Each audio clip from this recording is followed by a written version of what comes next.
a millionaire husband, a pregnant wife, and a secret so dark it ends with wet concrete and a heartbeat buried beneath the desert. Sunday, when greed meets betrayal, Ethan Carter and his mistress think they've erased every trace of the woman who trusted them most. But what they don't know is that the man returning to that construction site, the one they thought was just a foreman, is her brother, a former Navy SEAL trained to find the impossible. What happens next is not a rescue. It's reckoning, survival, and justice rising from the dirt. Stay with me, because you won't believe how it ends until we get there. Tell us what time you're listening and where you're tuning in from. Drop a comment below. We'd love to hear from you. The desert looked calm that Sunday afternoon, the kind of calm that hides things rather than reveals them. Heat shimmered above the asphalt, and the wind carried that dry, grainy scent of dust and gasoline. Lydia Carter sat in the passenger seat of her husband's Mercedes, one hand resting on her round belly, the other scrolling through her phone, trying to ignore the dull ache in her lower back. She was 7 months pregnant, uncomfortable, exhausted, but still smiling in that way women do when they're trying to keep peace in a house built on quiet tension.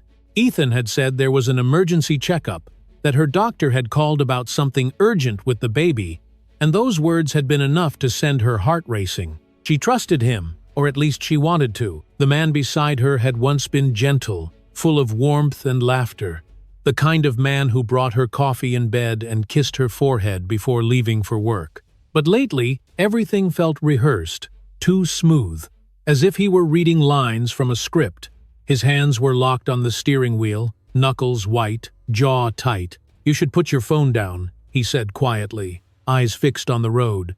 "Just relax." His voice was calm, too calm, the kind of calm that makes you want to check if a storm is coming. Lydia frowned, turning to him. "Why?" "I'm just texting Mom." She wanted to know what time the appointment is. Ethan's lips barely moved. "Put it down, please." That last word wasn't kindness. It was control disguised as politeness. She sighed, locking her phone and placing it in the cup holder. Her reflection in the window looked tired, almost foreign.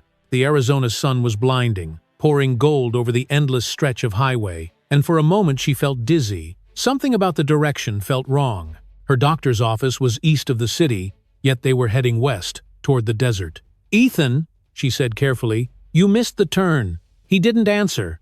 She looked again, checking the road signs. "You're going the wrong way." "No," he replied flatly. "I know a faster route." His tone had a finality that shut down questions. Lydia tried to convince herself it was fine, that maybe he was right, maybe there was some back road she didn't know. But her heart started to beat faster. The baby shifted inside her, a sharp little kick against her ribs, as if sensing her unease. The silence grew heavier, filling the car like a fog. She tried to make small talk about the nursery colors, the names they hadn't agreed on, but Ethan only nodded, staring straight ahead. His phone buzzed on the console, the screen lighting up for a split second before he turned it face down. Lydia caught the name that flashed across it, Madison Pierce, his business partner, his supposed friend. She had suspected for months, pushed the thought away, told herself she was imagining things. But something in her chest cracked open as the truth finally fit together in her mind, like broken glass. Her throat tightened. "Why is Madison calling on a Sunday?" she asked, her voice trembling slightly. "Work stuff," Ethan said too quickly. "Nothing important." The world outside the window began to change. The city faded, replaced by empty land, the occasional cactus, the long stretch of desert road that always made Lydia uneasy. She pressed her hand against her belly, whispering, "It's okay, baby, we're okay." But she wasn't sure she believed it. "Ethan," she said again, softer this time, "what's going on? You're scaring me." He didn't look at her.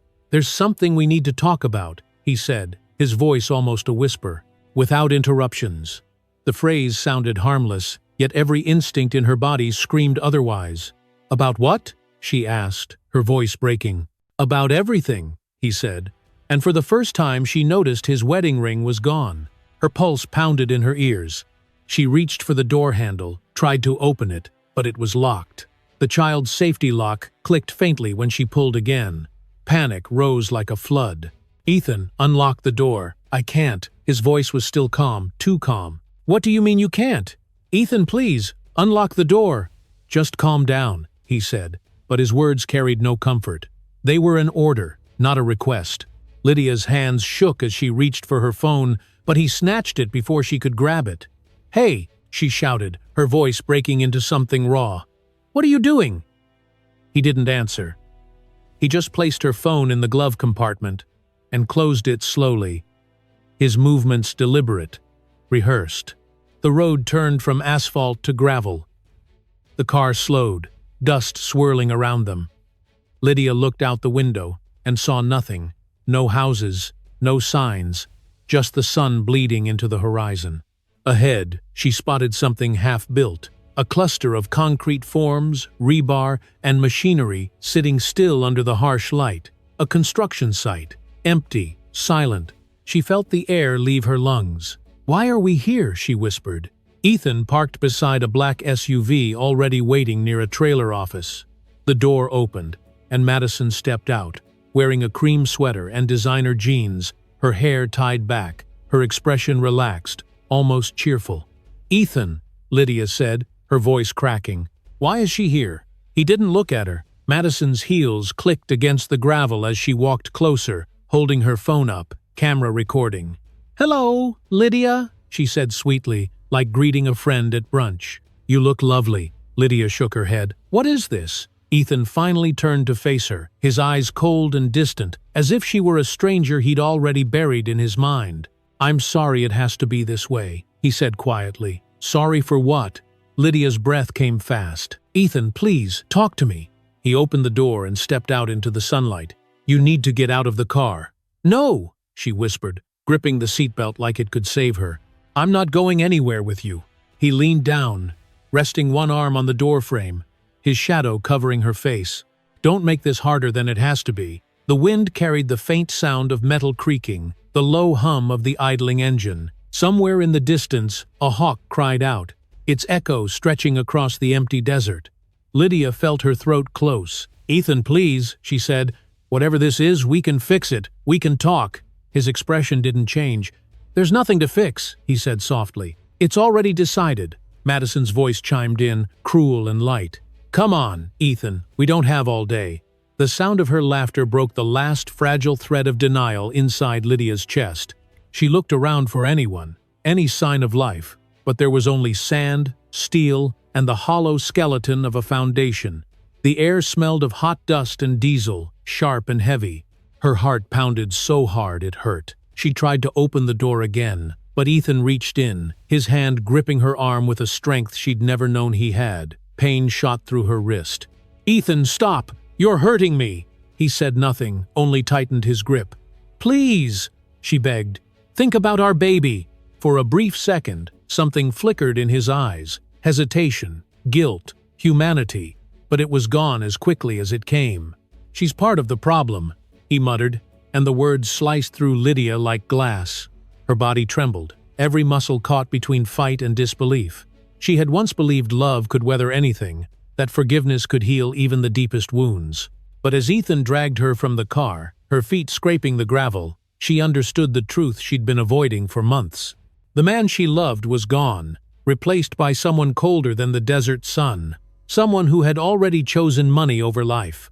And in that moment, as the wind howled across the open land and the scent of concrete filled her lungs, Lydia Carter stopped being a wife and became something else entirely. A survivor, standing at the edge of her own undoing, staring straight into the face of betrayal that wore her husband's eyes. The sun burned low over the Arizona desert, flattening everything beneath its light until even the horizon seemed to melt. The wind blew dry and sharp, carrying the faint metallic scent of dust and oil from the idle machines scattered across the site. Lydia Carter stood beside the Mercedes, her bare arms trembling as she shielded her eyes from the glare. She could taste sand on her tongue and hear her own heartbeat pounding in her ears. For a few seconds, everything felt suspended, like the world itself was holding its breath before something irreversible happened. Then Madison Pierce smiled, slow and deliberate, and the illusion of safety shattered completely. Madison's voice was honeyed but cruel, the kind of tone that could sound kind to anyone who didn't know better. "You really should have stayed home today, Lydia," she said, adjusting her sunglasses and holding up her phone, the camera already recording. "I told him you wouldn't handle this well." Lydia's voice cracked as she asked, "Handle what? What is this?" Ethan walked around the car, his shadow cutting across the ground like a clean divide between their lives before and after. His expression was calm, disturbingly calm, as if he had rehearsed this moment long before it arrived. "You weren't supposed to know, Lydia," he said softly, and that softness terrified her more than shouting ever could. "You were supposed to believe it was an accident."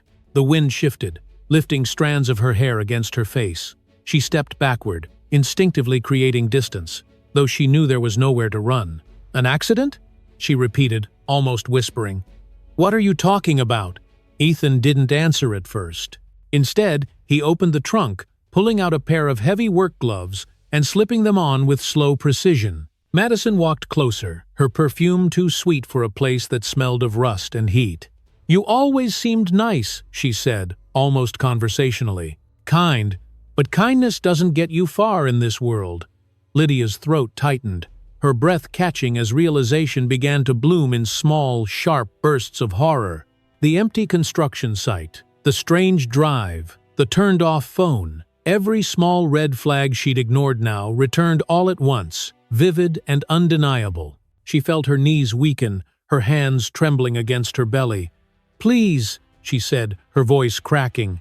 "Whatever this is, we can fix it. Ethan, we can start over." He met her eyes for the first time that day, and what she saw there was not anger or guilt but calculation. "There's nothing to fix," he said flatly. "This is the only way." Madison chuckled, a sound that scraped like glass against stone.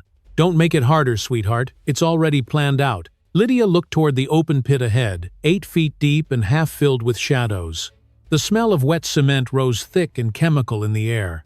She realized what they were about to do even before Ethan moved toward her. Her body reacted before her mind could process. She turned and ran, the gravel biting into her shoes, her breath tearing in her throat. Behind her, Ethan shouted, "Lydia, stop!" But it wasn't a plea, it was an order. Madison's laughter followed her, sharp and cruel. She reached the edge of the site, saw nothing but desert, stretching endlessly in every direction. No road, no cars, no hope of help. Her legs faltered, the heat dizzying, her vision tunneling. "Don't fight it," Ethan said when he caught up, his hand clamping down on her arm. "It'll be quick." Lydia twisted, shoving him, but pregnancy had slowed her body, and his grip was unbreakable. "Let me go!" she screamed. "You don't have to do this!"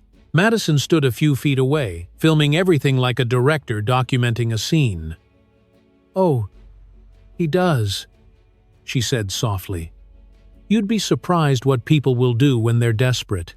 Lydia kicked, clawed, pleaded, but Ethan's silence was heavier than the desert air. He dragged her toward the pit, her shoes slipping against the gravel, her dress catching on a jagged piece of rebar and tearing at the hem.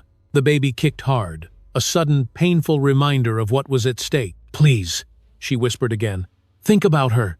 She's your daughter." Ethan paused only for a heartbeat, his eyes flickering with something, memory, hesitation, maybe even regret, but it vanished before it could take shape. "She's a complication," he muttered, and those words broke whatever was left of Lydia's fear. It turned into something else entirely. Rage. "You're a monster," she said through clenched teeth. "If you do this, she'll know.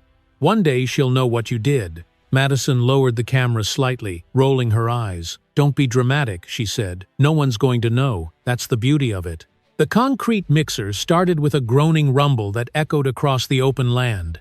Lydia felt the vibration through the soles of her feet.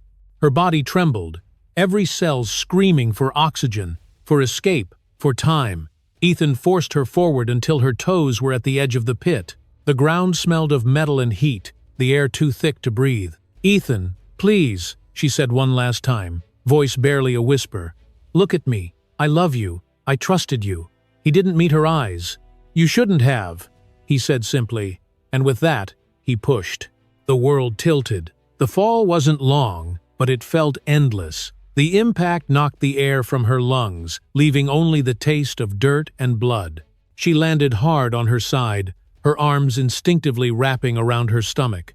Pain bloomed down her hip, hot and sharp, but the baby was still moving. She opened her mouth to scream, but the roar of the mixer drowned everything out. Above her, The sky was just a narrow slice of white light framed by wooden boards and Ethan's silhouette staring down. Madison leaned over beside him, her phone still recording.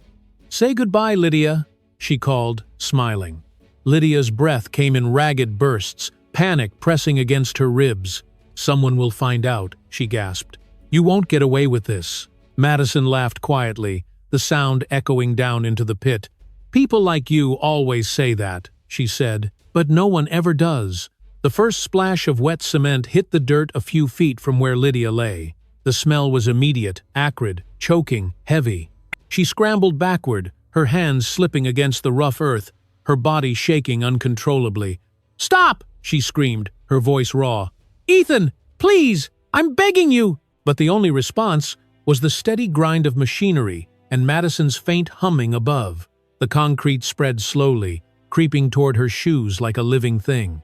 Her mind raced, not with thoughts of escape, but with memories, their wedding, the first ultrasound, the way he used to trace circles on her palm when they watched TV. All of it now felt like someone else's life. As the sun began to sink lower, shadows stretched across the pit, long and merciless. The air grew colder, the sound of the mixer more rhythmic, mechanical, final. Lydia pressed her palms to her belly, whispering, "We're not done, we're not done." Her voice shook, her lungs burned, but somewhere beneath the panic was a stubborn, flickering will to survive. She looked around, scanning the wooden frame, searching for weakness, for anything that might buy her more time. And in that desperate search, her eyes caught on a loose plank near the corner. A sliver of space barely wide enough for air. Hope, thin as a breath, but still real. Up above, Ethan turned off the mixer briefly, checking his watch. Madison said something Lydia couldn't hear. The two of them stood there, their outlines sharp against the dying light, like statues carved from betrayal. Lydia stared at them from below, memorizing the way the sun touched their faces, memorizing every line, every gesture, every word. If she lived, she would remember this forever. If she died, at least she'd know who they truly were. The air was hot and still, and the smell of concrete hung thick enough to taste. Somewhere far away, a bird cried out once, then silence returned. Lydia closed her eyes, one hand over her heart, the other over the life inside her, and took a slow, deliberate breath that sounded like both surrender and defiance. In that breath, she understood that even if they buried her, they would never bury her will. The desert might hold her body, but it would never hold her voice. The sound of the concrete mixer filled the air like a storm trapped inside metal, loud and merciless, drowning out every other sound. Lydia Carter's lungs burned as she struggled to breathe, the acrid smell of wet cement stinging her throat, coating her tongue with bitterness. The world had become a blur of noise and motion and dust, but she could still make out their silhouettes above her, two figures against the blinding Arizona sun, moving with the calm precision of people who had already accepted what they were about to do. Ethan's voice cut through the chaos, low and detached, like he was reading from a manual. 3 feet should be enough. Make it even." Madison's laughter followed, sharp and hollow, echoing down the walls of the unfinished pit, like something mechanical. "Don't worry," she said. "No one's going to find her." Lydia's knees sank into the mud as the first wave of concrete spread across the ground, creeping toward her like a slow, cold tide. Her heart pounded so violently that she thought the baby might feel it. "Ethan!" she screamed, her voice cracking with pain and disbelief. "Please, think about our daughter!" For a brief second, the mixer faltered, the rhythm breaking. She saw Ethan hesitate, his hand pausing on the lever, his expression flickering between guilt and exhaustion. But Madison's voice came again, steady and sweet. "Don't start doubting now. You've come too far." And with that, the sound resumed, stronger than before, as if her words had turned into fuel. Lydia realized then that any trace of the man she'd once loved had been buried long before she would be. The ground beneath her vibrated, each thud of the machine shaking her bones.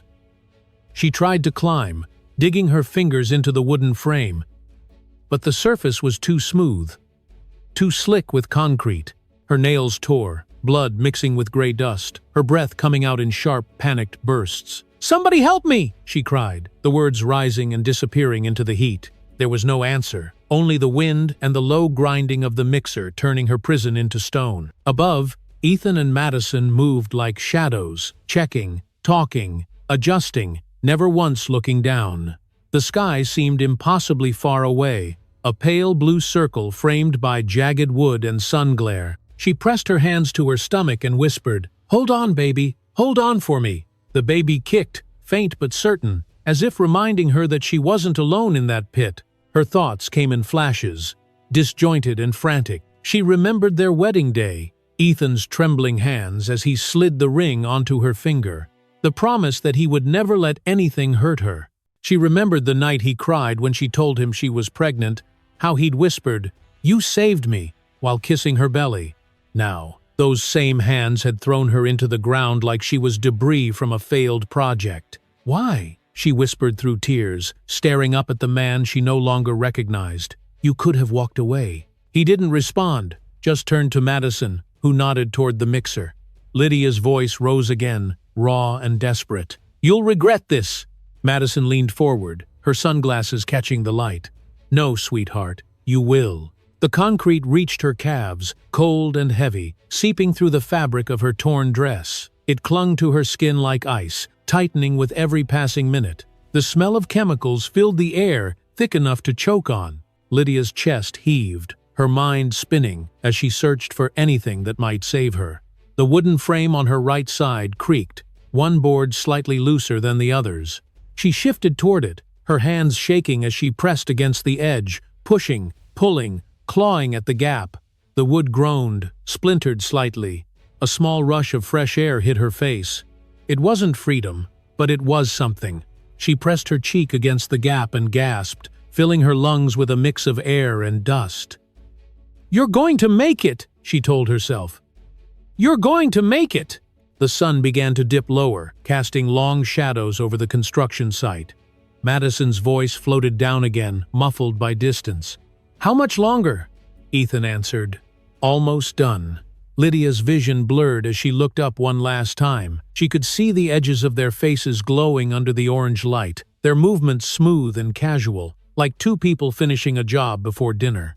It wasn't anger that filled her then, it was clarity. They weren't monsters, they were ordinary, small people who had chosen greed over humanity. That realization steadied her. The fear in her chest began to harden into something colder, sharper, something that refused to break. She reached down, grabbed a broken piece of rebar, and used it to dig at the dirt near her legs, carving a small space around her feet to keep the concrete from sealing completely. Her arms ached, but she didn't stop. Every movement was a promise, to herself, to her child, that she would not die here. The mixer finally went silent. For a moment, the world was still.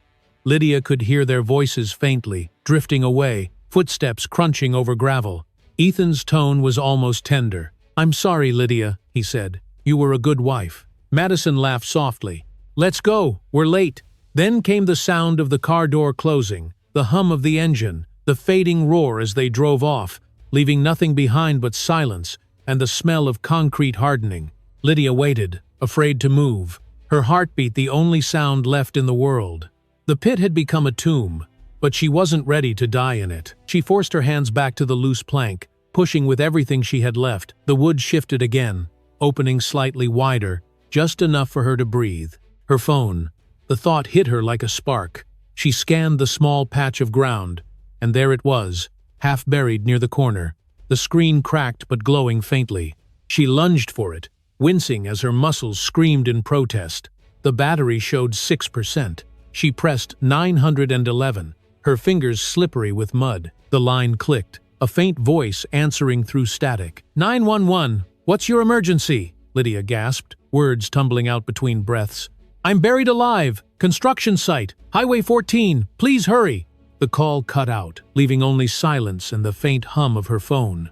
She stared at it, praying that a fragment of her message had reached someone, anyone.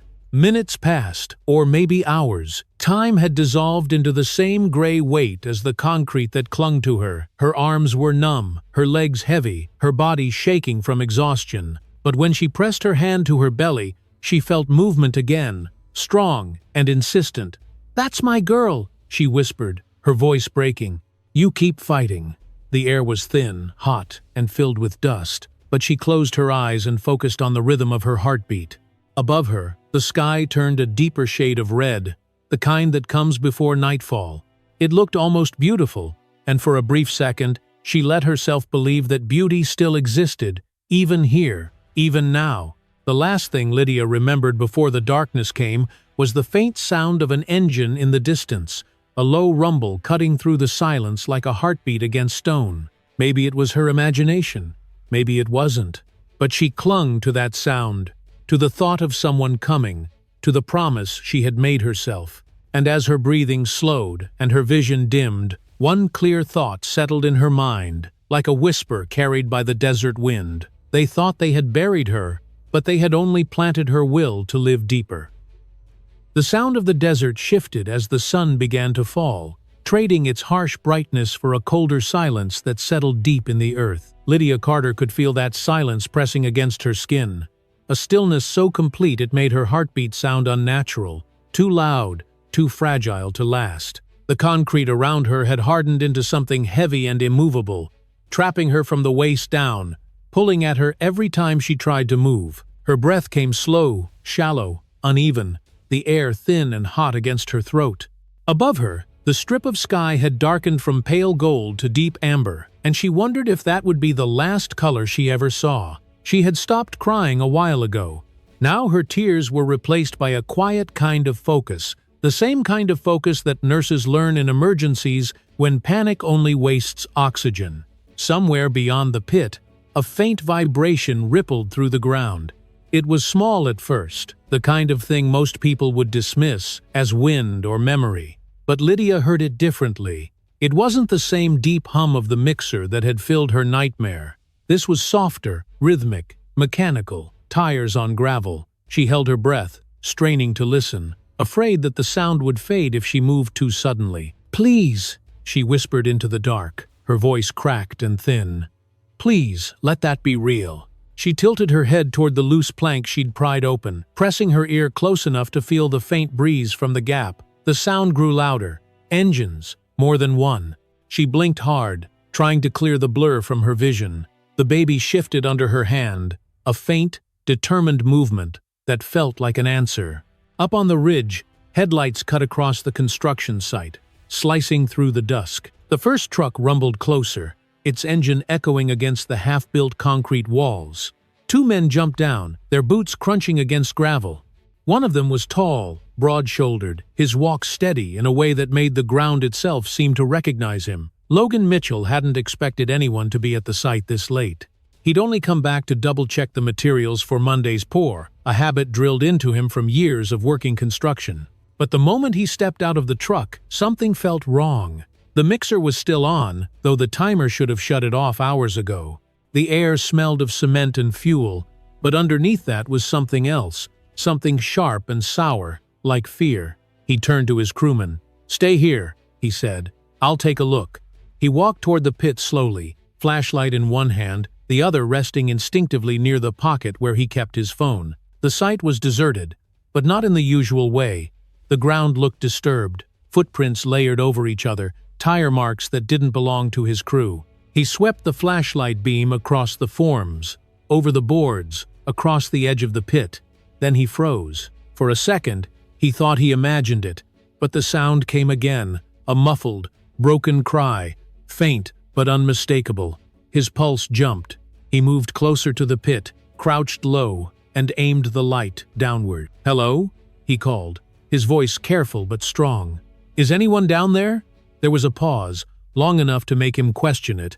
Then a sound came back, hoarse and desperate. "Help! Please, I'm down here!" His body reacted before his mind could. He shouted for his partner. "Get 911 on the line right now!" Then leaned over the edge, scanning the dark space below. "Hold on, I'm coming!" The light caught a flash of movement, an arm, smeared with gray dust, reaching up through the gap in the boards. "Oh my God!" he breathed, lowering himself fast. The pit was deep, but not impossible. He jumped, landing hard, knees bending to absorb the shock, his flashlight tumbling beside him. When he looked up, his breath caught in his chest. Lydia was half buried, her dress soaked and torn, her face streaked with dust and tears. For a heartbeat, he couldn't process what he was seeing. Then recognition struck him like a physical blow. "Lydia?" he said, barely believing the name on his lips. She blinked, squinting at him through exhaustion. "Logan?" He dropped to his knees beside her, his training kicking in automatically. "Don't move. I've got you." His hands pressed against the hardened concrete, testing how deep it went. "What happened?" he asked, his voice low, controlled. "Ethan," she whispered, each syllable a struggle. "He did this. He and Madison. They left me here." The words hit him like shrapnel. He felt a surge of heat, part disbelief, part fury, but he forced himself to stay steady. "Okay," he said firmly. "You're not alone now. We're getting you out." He called up to his crewmen again. "Tell them it's an entrapment. We need paramedics and fire support." Pregnant female, mid-30s, trapped waist-deep in concrete. His voice didn't waver, but inside, everything in him was burning. He picked up the fallen flashlight and directed it at the pit walls. The concrete hadn't fully set yet, still pliable near the top, though time was running out. He used a steel rod to chip at it carefully, piece by piece, every strike measured. "How long have you been down here?" he asked without looking up. "I don't know," Lydia said weakly. "Hours, maybe. I called for help, but my phone died." He nodded, jaw clenched. "You did good. You held on." She let out a shaky laugh that broke into a sob. "I didn't think anyone would come." Logan looked up at her, his face set, his eyes fierce. "Someone always comes," he said quietly. "Sometimes just later than we want." As he worked, he could hear the sirens approaching, faint but steady, growing closer with every passing minute. The sound was like a lifeline, pulling both of them back toward the world above. Lydia tried to speak again, but he stopped her gently. "Save your strength. Breathe slow. Focus on me." She nodded weakly, closing her eyes for a moment. The baby kicked again, and Logan saw it, the small tremor beneath her torn dress. It fueled him, sharpened every motion. The concrete began to crack under his effort, each fracture a victory. When the paramedics arrived, he refused to step aside. "Not yet," he told them. "It's still too close to her legs. I've got it." They worked together, shovels in hands and brute determination, until at last, the final layer broke free. The paramedics moved fast, lowering a harness and stabilizing her body, checking vitals, their voices calm but urgent. "Pulse is weak but steady," one said. "Fetal heart rate 140. Logan exhaled for the first time since he'd jumped into that pit. They wrapped Lydia in blankets, lifting her slowly toward the surface, her body trembling but alive. As she rose, the fading sunlight hit her face, and he saw something shift there: relief, disbelief, and the faintest spark of gratitude. When her feet left the concrete, the sound of the sirens finally drowned out the silence that had haunted the site. Logan climbed out behind her, hands raw, breath ragged, his body shaking with adrenaline. He stood for a long moment, looking down into the pit that could have been her grave. The concrete gleamed wet and silver under the twilight, still steaming in the desert air. The wind carried the scent of cement and dust, but beneath it was the clean smell of life returning. He turned toward the paramedics, loading Lydia into the ambulance, her hand clutching his weakly, as if she was afraid to let go. "You're safe now," he said softly. Her lips moved, barely audible. "You came back." He nodded once, eyes burning. "Yeah, I came back." As the ambulance doors closed, red lights flashing against the skeleton of the half-built foundation, Logan stood alone in the cooling night, the weight of what almost happened pressing against his chest. Around him, the desert stretched endless and silent again, but this time, the silence didn't feel like death. It felt like breath, fragile but real, filling the space that tragedy had nearly claimed. The flashing lights painted the desert red and blue, flickering across the half-built concrete forms like the ghost of a crime that refused to hide. The air was filled with noise now, the clatter of boots, the clipped voices of officers, and the faint whir of the ambulance waiting on standby. Logan Mitchell stood near the edge of the pit, his face streaked with cement dust, his breath ragged but steady, the kind of breathing that comes from men who have seen worse but never this close to home. Below him, Lydia Carter was alive, covered in dust and shaking, but breathing, her chest rising and falling with fragile determination. He could hear the paramedics counting in rhythm as they lifted her, their voices blending with the low hum of the desert wind. "Careful," one of them said. "She's pregnant, 7 months. Easy, people, easy."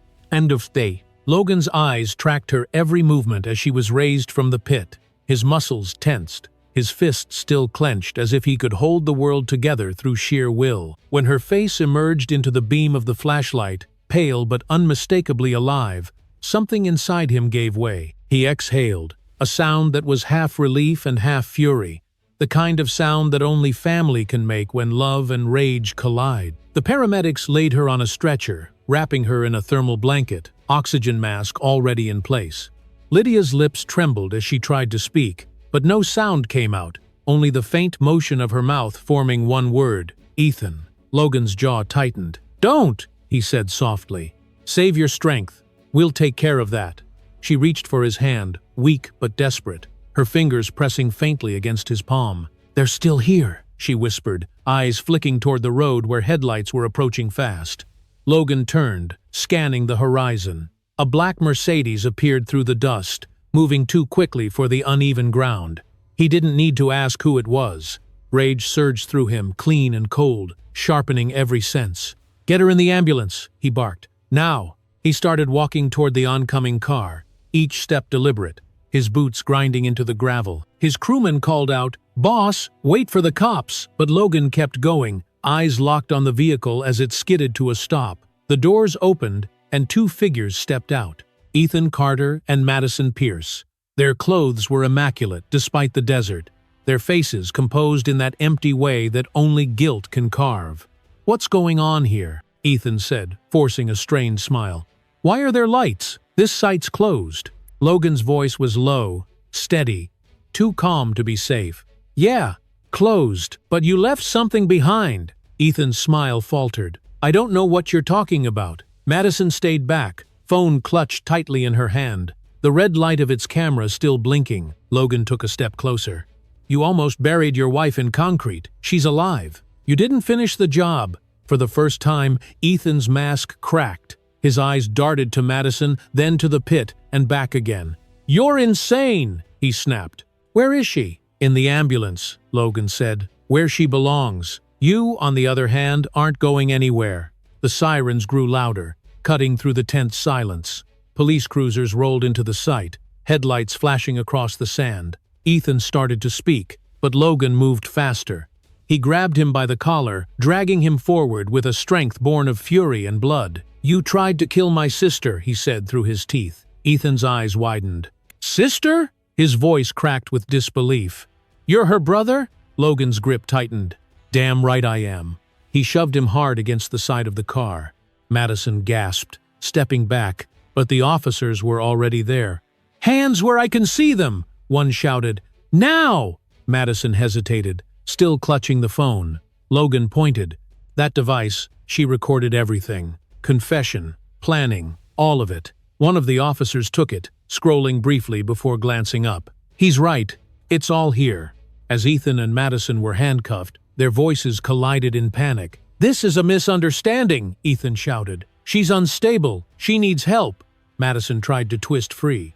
"He forced me. I didn't do anything." The officers remained unmoved, reading them their rights as Logan stood a few feet away, his hands still shaking. One of the detectives approached him, a woman with sharp eyes and a calm tone. "You found her?" Logan nodded. "Barely. Another 10 minutes, and she'd have been gone." "You did good," the detective said, jotting notes in her pad. "We'll need your statement, but first, get checked out. You're covered in dust." He shook his head. "I'm fine." Then he glanced toward the ambulance, its back doors still open, the red lights pulsing against the night. "Just take care of her." The desert was quiet again, except for the hum of the engines and the faint murmur of radios. Logan watched as Ethan tried to shout something toward the ambulance, his voice muffled by the chaos. "Lydia, I'm sorry. It wasn't supposed to be like this." Logan didn't think. He walked over and struck him, one clean punch across the face, the kind that carried a lifetime of betrayal. Ethan stumbled, blood spilling from his nose, eyes wide with fear. The detective stepped in. "That's enough, Mr. Mitchell," Logan exhaled, flexing his hand. "Yeah, he said quietly. That's enough. No. The paramedics closed the ambulance doors and started the engine. Logan climbed into the front seat beside the driver. She's family, he said simply. The driver nodded. Buckle up. The ride to the hospital blurred together, the road stretching endlessly ahead, red lights reflecting in the side mirror. Logan kept glancing back at the stretcher where Lydia lay, oxygen mask fogging slightly with each breath. One of the paramedics whispered, "She's stable, vitals holding." Logan nodded, his throat tightening with a mix of exhaustion and gratitude. He turned to look out the window, watching the desert roll by, still glowing faintly under the moonlight. "You did good, kid," he murmured to himself. "You didn't quit." At the hospital, the emergency team was already waiting. They rushed Lydia inside, voices overlapping in clinical rhythm. BP 100/60, pulse 115, fetal heart 140. Logan followed until the nurse stopped him at the door. "We'll take it from here," she said gently. "You can wait outside." He stood there for a moment, hands clenched, covered in dried concrete and sweat, before finally stepping back. The hallway was bright, sterile, filled with that cold antiseptic smell that never quite leaves hospitals. He sat on a bench, elbows on his knees, staring at the floor. Minutes passed, then an officer approached. "We got full confessions," he said. The recording was clear. They planned it for months. Life insurance, bankruptcy, the whole thing. "You saved her life." Logan nodded, but the words barely registered. His eyes were on the glass door at the end of the hall, where he could see Lydia's stretcher being wheeled into a private room. The last thing he saw before the door closed was her hand moving weakly, reaching for something unseen. Outside, the night had cooled, the desert wind carrying the faint scent of rain. Logan stepped out of the hospital and took a deep breath. The horizon was dark now, the stars sharp and bright over the sand. Somewhere behind him, sirens faded into distance, carrying with them the weight of everything that had almost been lost. He stood there for a long time, staring at the empty sky, the taste of dust still on his tongue, and let the silence settle again. But this time, it was a different kind of silence. It wasn't the silence of fear or loss. It was the silence of survival, the quiet that follows a scream when life finally decides to answer.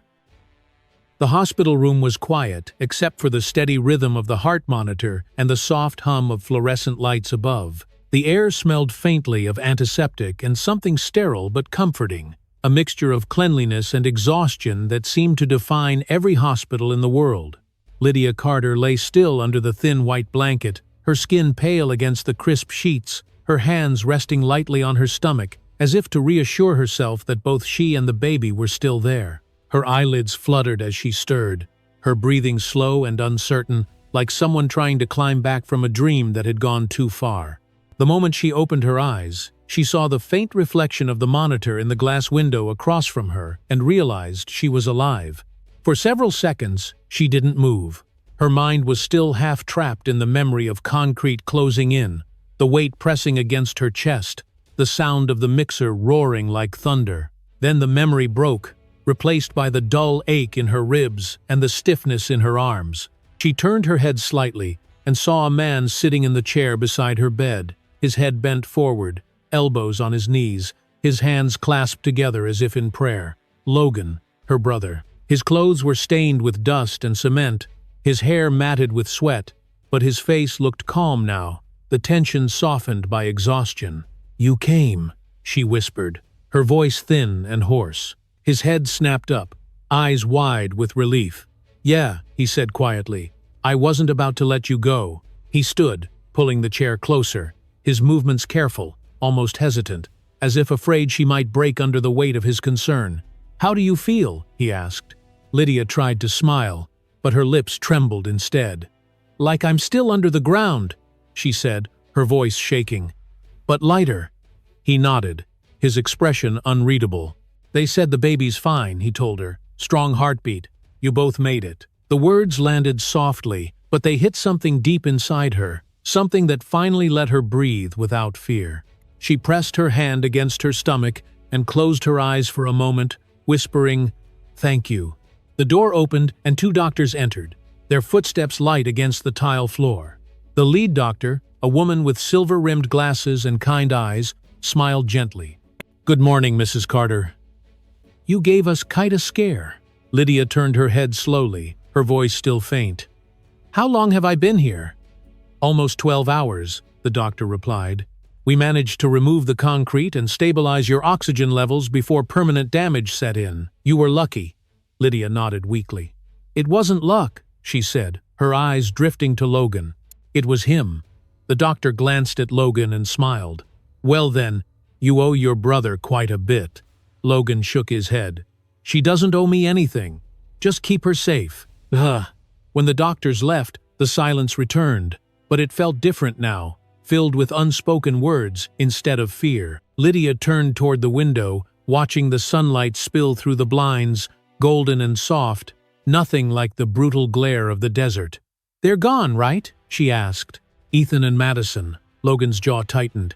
"Yeah, the police took them in last night. The video Madison recorded, well, it's all the evidence anyone could ask for. They're not getting out."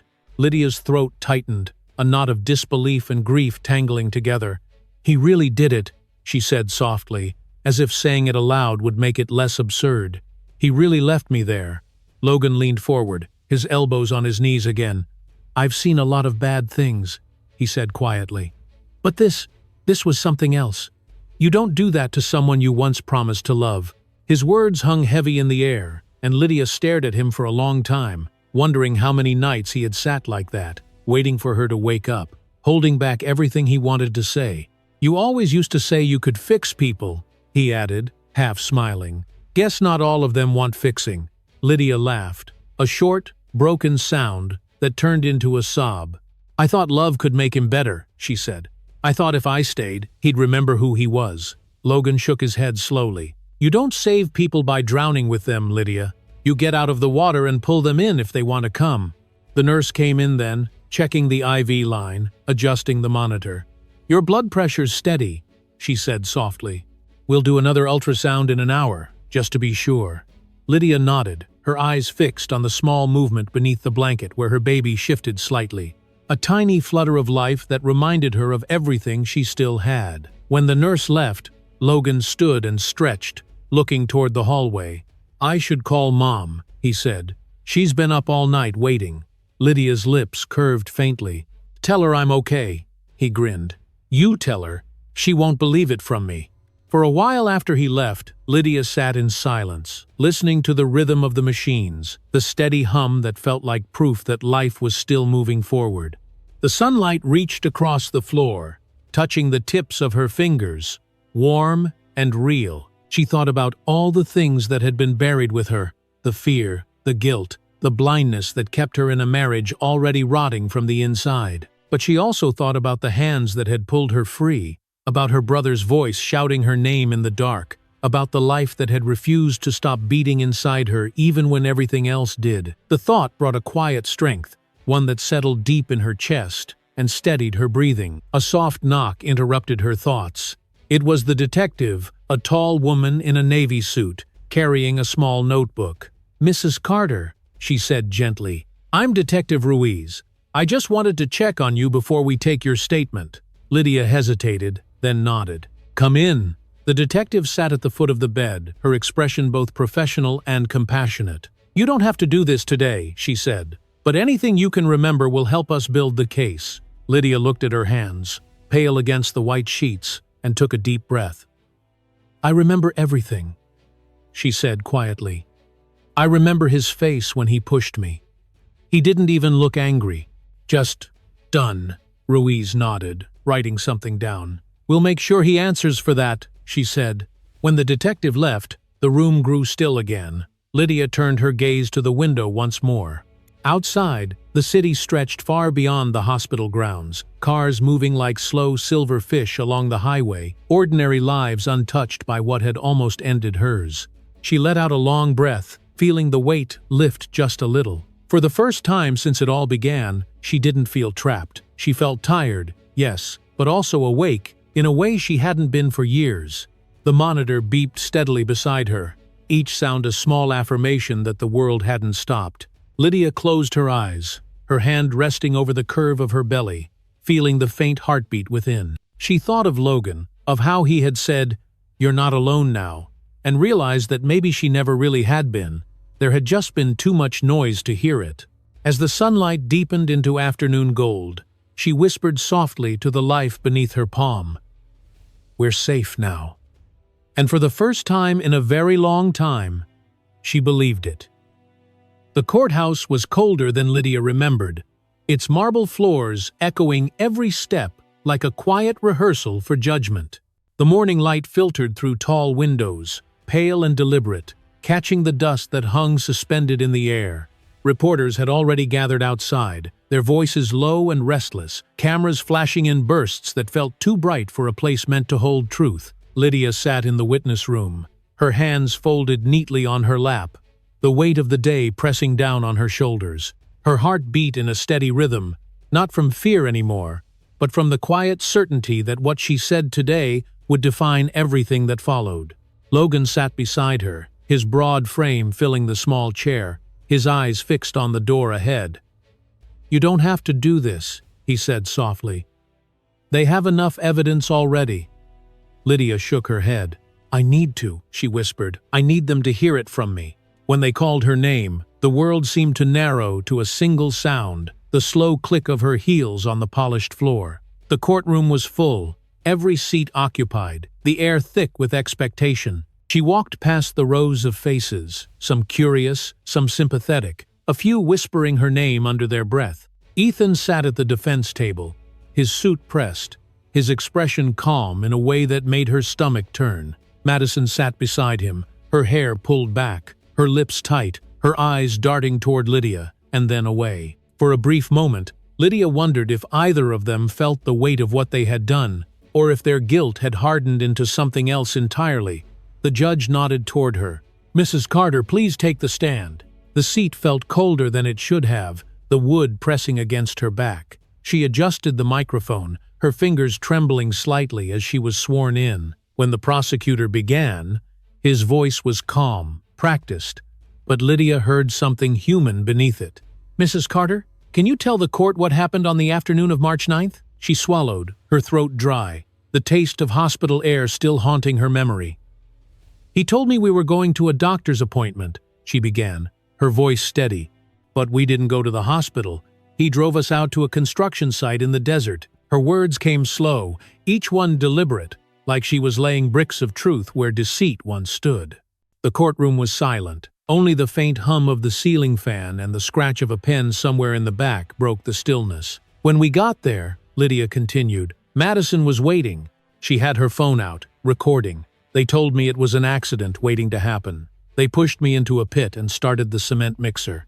The words hung heavy in the air, too vivid to ignore. Madison shifted uncomfortably, her fingers twisting the hem of her blazer. Ethan leaned forward, his jaw tightening, but said nothing. "Did you think you were going to die?" the prosecutor asked gently. Lydia nodded once. "Yes, but I couldn't let myself believe it. I kept thinking about my baby." The prosecutor let the silence sit before turning to the judge. "Your Honor, with permission, we'd like to play a portion of the recovered video." The judge nodded, and the lights dimmed slightly. The screen flickered to life, showing Madison's recording, grainy, shaky, but unmistakable. Lydia's own screams filled the room, muffled under the roar of the mixer. Madison's voice could be heard clearly, calm and cruel. "3 feet's enough. No one will find her." The jury watched, their faces pale, some averting their eyes. Lydia kept hers open, not out of bravery, but because she had already lived it once. She refused to look away again. When the video ended, the prosecutor's voice returned, softer this time. "Mrs. Carter, how did you survive?" Lydia's eyes drifted toward Logan, who sat in the front row, hands clasped together tightly. "My brother," she said. "He came back to the site early. He heard me. He pulled me out." She smiled faintly, a fragile but genuine expression. "I don't remember much after that except the sound of his voice." The prosecutor nodded. No further questions. When the defense attorney stood, his tone was smooth, rehearsed, the kind of politeness that always came with hidden edges. "Mrs. Carter," he began, "you've been through a lot. Is it possible that your memory is affected by trauma? That maybe you misinterpreted what happened?" Lydia met his gaze directly. "I know what happened," she said calmly. And I have the scars to prove it." The defense attorney hesitated, flipping through his papers. "But your husband claims he panicked. He said it wasn't planned, that he tried to stop." Lydia's lips pressed into a thin line. "He didn't try to stop," she said, her voice quiet but unshakable. He watched. For a moment, the courtroom was still again, so still that Lydia could hear her own heartbeat echoing through her chest. The attorney cleared his throat, muttered something about no further questions, and sat down. The judge leaned forward slightly, her expression unreadable. "You may step down, Mrs. Carter." "No." Lydia stood, feeling the tremor in her knees but refusing to let it show. As she walked past the defense table, Ethan looked up at her, his eyes hollow, searching for something. Mercy, maybe, or understanding. She stopped for a brief second, long enough for him to see that there was none left to give. "You tried to bury me," she said softly, just loud enough for him to hear. "But I learned how to breathe underground."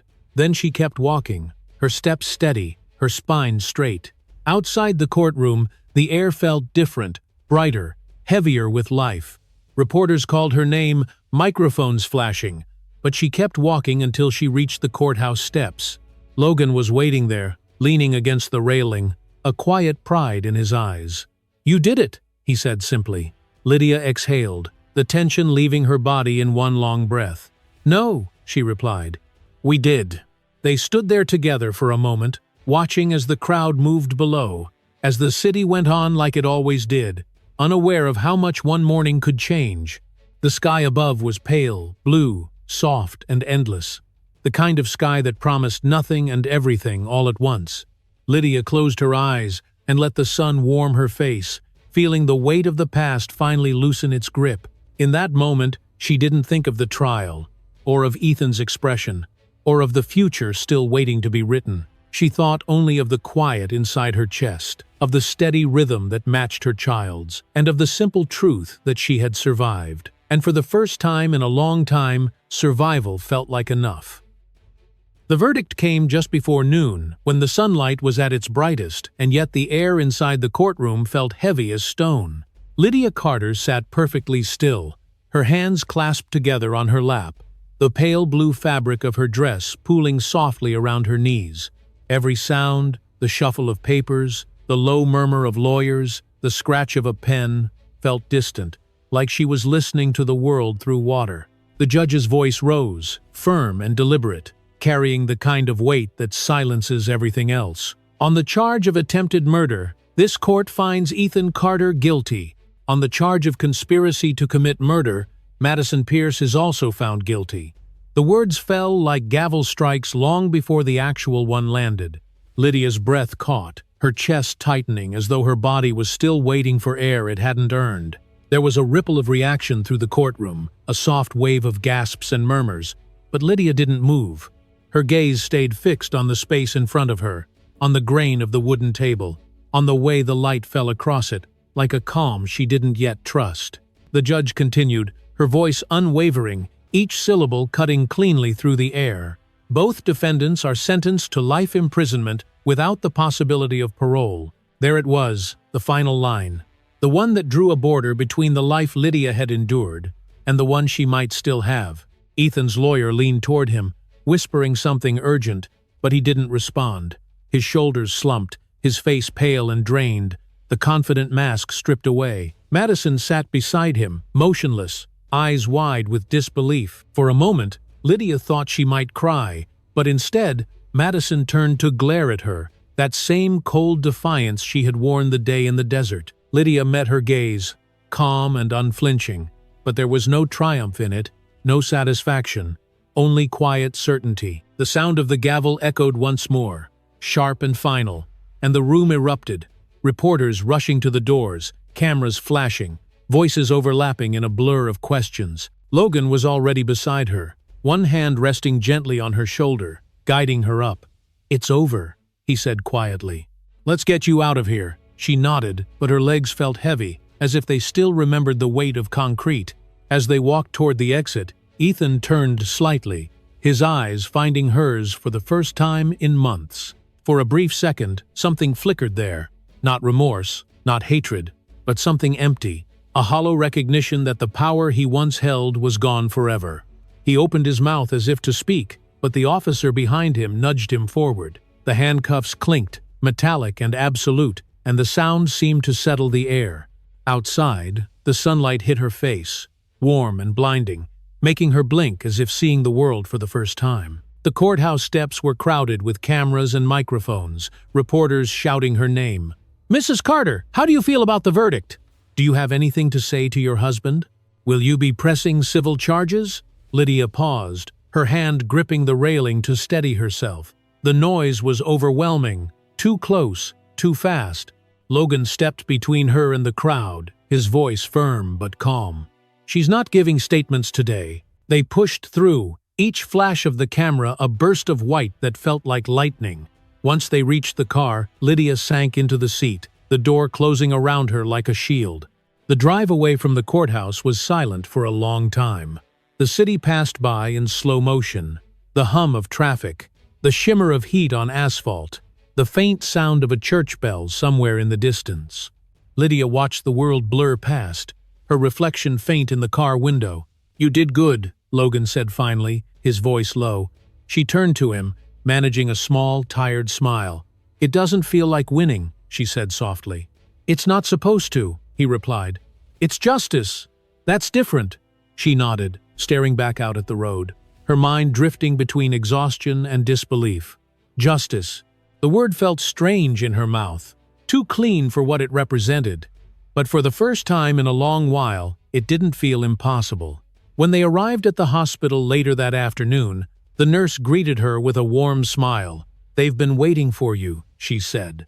Lydia followed her down the quiet hallway, the smell of disinfectant and flowers mingling in the air. The door to her room was slightly ajar, and inside, the light was soft, filtered through pale curtains that moved gently with the breeze. The doctor looked up from the chart and smiled. "You'll be happy to know everything looks good. Your blood pressure's stable, and the baby's healthy." Lydia exhaled, her hand instinctively resting on her stomach. "Thank you," she said quietly. "Thank you for saving us." The doctor shook his head. "You did the hard part, Mrs. Carter. You survived." She sat by the window for a while after he left. The city spread out below her like a quiet promise. The sky had shifted to a deeper blue, the light fading gently toward evening. Down in the courtyard, she could see a young couple holding hands, laughing about something small and unimportant, the kind of moment that used to feel unreachable. Logan entered the room carrying 2 cups of coffee, handing one to her. "Reporters are still outside," he said, "but they'll move on soon." Lydia nodded, taking a sip, the warmth grounding her. "Let them," she said. "I've already said what I needed to." They sat in silence, watching the shadows lengthen across the floor. Logan leaned back in his chair, glancing at her. "What happens now?" he asked. Lydia thought for a long moment before answering. "I go home," she said finally. "I start over." For her. Her hand moved gently across her belly, and for the first time, the gesture didn't come from fear, but from hope. "You'll have plenty of help," he said. She smiled faintly. "I know." Outside, the sky deepened into dusk, the first stars beginning to appear, small and certain against the fading light. Later, when Logan had left for the night and the room had grown quiet again, Lydia stood by the window once more. The city lights shimmered like scattered glass, endless and alive. She thought about everything, the betrayal, the fear, the trial, and realized that what lingered most wasn't pain, but clarity. She had faced death and walked out of it, carried not by vengeance but by will. She touched the window pane lightly, the glass cool against her skin, and whispered, "We're free now." Her reflection stared back, tired, scarred, but whole. For the first time, she didn't see the woman who had been buried. She saw the one who had climbed her way back. The monitor beside her beeped softly, steady and reassuring, marking each second with quiet precision. Lydia closed her eyes, letting the rhythm settle inside her, matching the slow, certain beat of the child within her. Outside, the wind moved through the trees, carrying with it the hum of a world that had finally righted itself. And in that stillness, she understood something simple but unshakable, that survival was not just a second chance at life. It was life itself, redefined, rebuilt, and entirely her own. The months after the trial passed quietly, as if the world itself had decided to move slower to give Lydia Carter time to breathe again. The noise of headlines faded, the cameras stopped following her, and the reporters finally moved on to newer stories that did not carry her name. She moved into a small house on the edge of the city, a place surrounded by cottonwood trees and open sky, where the mornings were filled with the sound of birds and the air smelled faintly of rain. There was peace there, but it was the kind of peace that came with a shadow, the silence after the storm, when you are still waiting to see if it returns. Lydia spent her first few weeks unpacking slowly, touching every piece of her old life with careful hands, deciding what to keep and what to let go. Most things didn't survive the decision. Her body healed faster than her heart, though both still carried the weight of what had been done. Some mornings, she would wake before dawn, her hand resting over the soft curve of her belly, listening to the rhythm of her daughter's heartbeat inside her. It was the one sound that reminded her the past hadn't taken everything. "You're the reason I'm still here," she whispered once, her voice trembling in the quiet room. Her therapist had told her to speak out loud to her baby, to make hope something she could hear, not just feel. At first, it had felt strange, but over time, it became a ritual, a way to remind herself that love, once broken, could still be rebuilt from its pieces.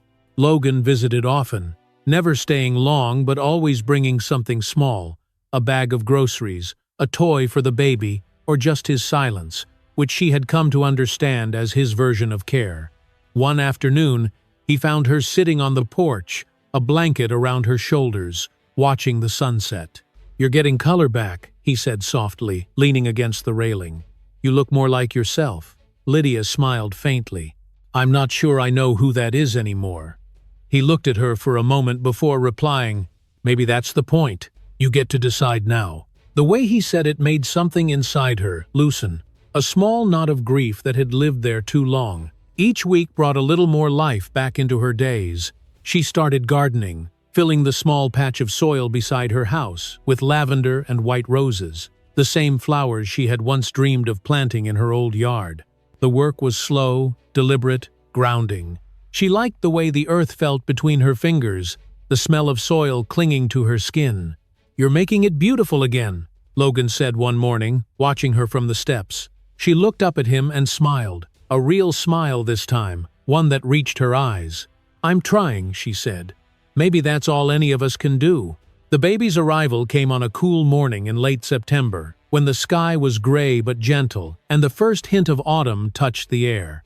Lydia had been folding tiny clothes in the nursery when the contractions began, slow at first, then steady.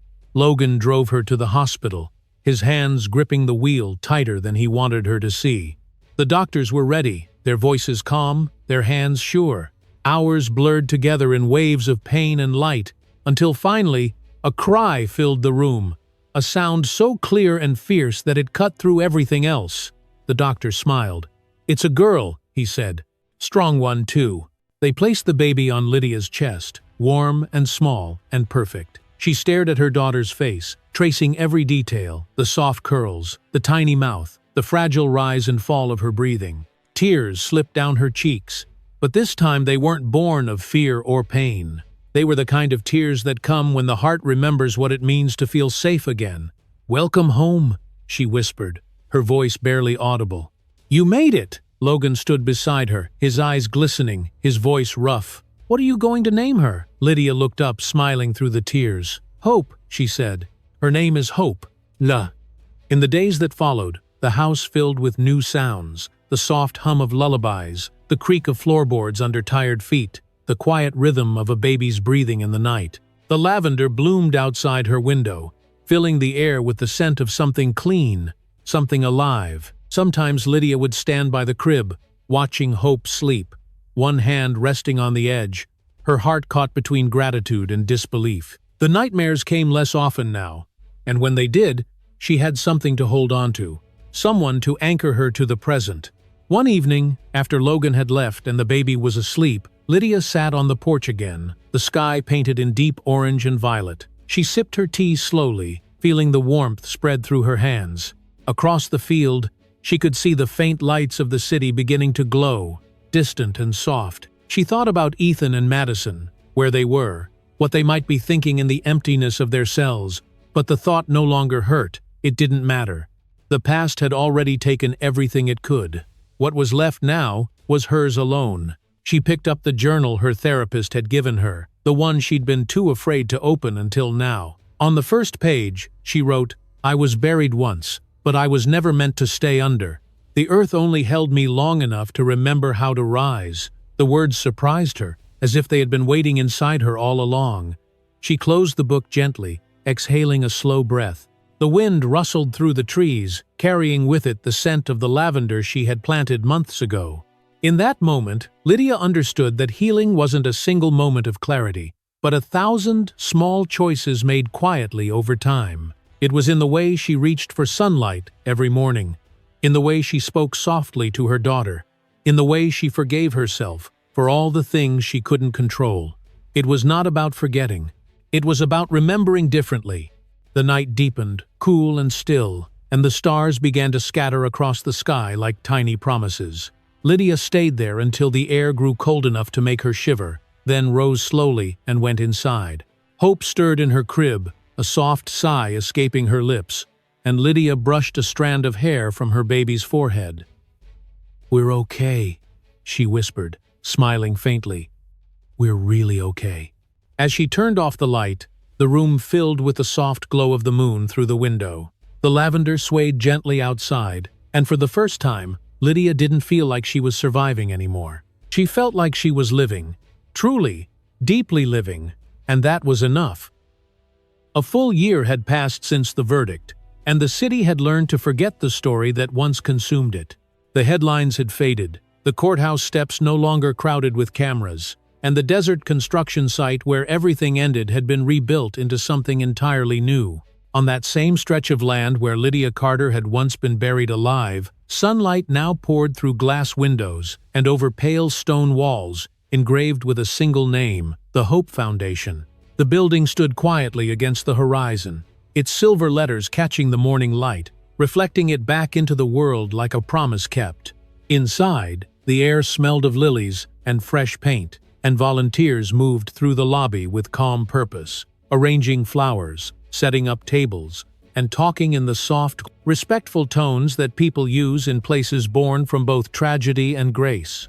Lydia walked through the front doors just after sunrise, holding her daughter close to her chest. Hope was almost one now, wide-eyed and curious, her tiny fingers reaching toward the reflections that danced along the marble floor. Lydia wore a pale blue dress, the same shade she had chosen for the nursery, and her hair fell loosely around her shoulders, touched by the same breeze that moved the curtains near the entrance. As she stepped into the main hall, the room fell into a brief, reverent hush. Some of the volunteers knew her story, others only knew her name. All of them understood that this moment, this opening day, was about something more than survival. Logan stood near the stage, his suit pressed but his posture easy, the faintest hint of pride softening the lines around his eyes. He saw his sister and smiled, a real, unguarded smile, the kind that said, "We made it. You ready?" he asked as she approached. Lydia looked around the room, at the flowers, the faces, the quiet hum of life, filling the space that had once been silent, and nodded. "Yeah," she said softly, "I think I am." A journalist approached with a clipboard, her tone polite. "Mrs. Carter, would you like to speak before the ribbon cutting?" Lydia hesitated, glancing down at Hope, who was tugging gently on her necklace. "Just a few words," she replied, nothing rehearsed. When she stepped up to the podium, the crowd turned toward her, a gentle wave of silence spreading across the room. The light from the windows framed her like morning itself, soft and steady. She took a slow breath, adjusting the microphone with a hand that no longer shook. "A year ago," she began, "this place was something very different. It was unfinished, empty, and for a moment, it almost became my grave." Her voice didn't falter, though her eyes glistened with memory. "But today, it's finished. It's alive. It's a home for anyone who's ever been told their life doesn't matter, for anyone who's ever been buried by someone else's cruelty and still found a way to rise." The room was still, but not with sadness, with understanding. Lydia glanced down at her daughter, who was now playing with the small silver charm on her mother's bracelet. I named my daughter Hope, she continued, her tone softening. Not because of what I lost, but because of what I found. I found that courage doesn't always roar. Sometimes it just breathes, quietly, and keeps going. And I learned that love, real love, is what happens when we choose to build something beautiful out of what tried to destroy us. A murmur spread through the audience, quiet but full of warmth. Logan's eyes met hers, and in them she saw the same strength that had pulled her from the ground a lifetime ago. She smiled faintly, then finished. This foundation isn't about me. It's about every person who thought the story was over when it wasn't. It's about second chances and the belief that even in the darkest place, light can still find you. She paused, looking toward the doors where sunlight streamed in, and added, out of pain, we rise. The words hung in the air like a benediction. Applause filled the hall, but Lydia barely heard it. She looked at the faces before her, some tearful, some smiling, and felt something shift inside her, something quiet and complete. Logan stepped forward, taking the scissors for the ribbon cutting, and together they cut the thin blue ribbon that stretched across the entrance. The crowd clapped again, louder this time, and music began to play softly through the speakers, a gentle melody of strings and piano that filled the hall with warmth. Lydia turned toward her brother. You did it, she said. He shook his head. No, you did. Later, after the guests had left and the noise had faded, Lydia walked through the empty hallways, Hope asleep in her arms. The late afternoon sun poured through the glass, painting the floor in golden patterns. She stopped near the far wall where a small plaque had been placed, dedicated to every survivor who refused to stay buried. Running her fingers over the words, she felt the weight of all she had endured, not as a wound anymore, but as a part of her strength. Outside, Logan was standing by the car, talking quietly to one of the staff members. When he saw her, he waved and smiled, that same easy grin that had anchored her so many times. Come on, he said when she reached him. Dinner's on me. I think we deserve to celebrate. Lydia laughed softly, adjusting Hope's blanket. Maybe just a quiet one, she said. I think I've had enough noise for a lifetime. He nodded. Quiet's good. They walked together toward the parking lot, the desert wind cool against their faces, the scent of lilies still clinging to her dress. As they reached the car, Lydia looked back at the building one last time. The glass reflected the fading sun, shimmering in hues of gold and rose. For a moment, she thought of the woman she had been, the one trapped beneath the earth, gasping for air, praying for rescue, and she realized that she no longer pitied her. She loved her. She honored her, because that woman had refused to give up, and everything that existed now, this child, this foundation, this peace, was born from that refusal. She opened the car door carefully, placing Hope in her seat, then paused to look up at the sky. The first stars were beginning to appear, faint but steady, scattered across the endless blue. Logan started the engine, the headlights cutting a soft path down the road. Lydia leaned back, her eyes half closed, the hum of the tires, a lullaby she hadn't realized she needed. You know, Logan said quietly, glancing at her through the mirror, Dad would have been proud of you. Lydia smiled, her gaze still fixed on the horizon. Maybe, she said, but I think he'd be proud of us both. The car moved forward, its lights fading into the distance, leaving behind the building that glowed softly under the evening sky. And as the desert wind whispered through the trees, the sign above the door caught the last light of day, shining bright against the twilight. The Hope Foundation. It stood there quietly, solid and unshakable, just like the woman who built it. Proof that even what is buried can rise again, not as what it was, but as something infinitely stronger.